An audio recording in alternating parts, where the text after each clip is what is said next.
Alright, so you're criticizing foreign intervention when Brits invaded America, but at the same time you're excusing American neocolonialism and American imperialism because Brits did it first. No. In the video that received this comment, I said this: American influence in general, influence in politics, control of social media, even healthcare. And I can understand not wanting too much foreign influence in your politics, economy, and healthcare system. That was literally the first 20 seconds of the video, dog. I am supporting her opinion, not wanting American influence and control over British organizations and life. The thing I said I didn't have a lot of sympathy for was this. What gets me really annoyed is when people say, period, period.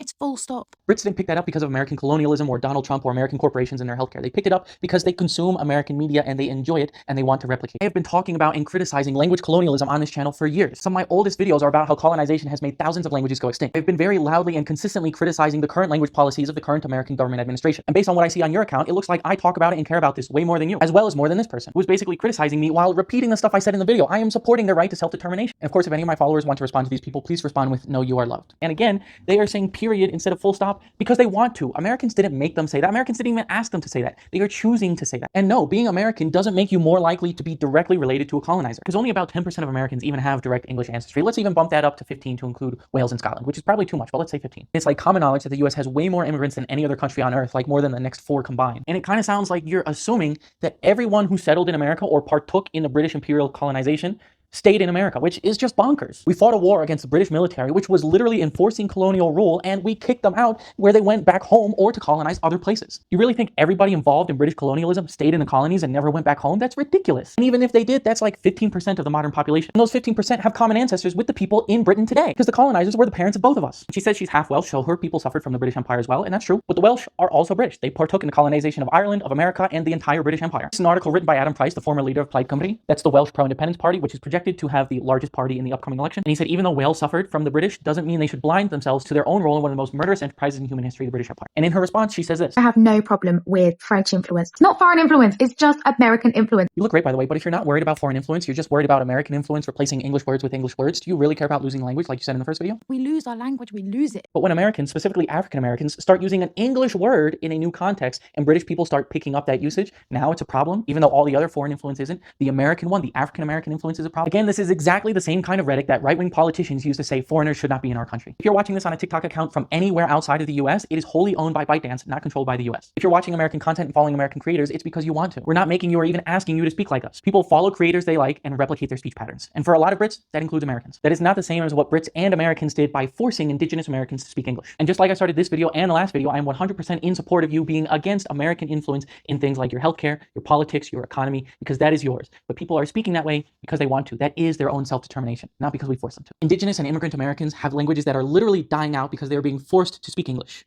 But you're not talking about that because you're worried about British people saying period instead of full stop.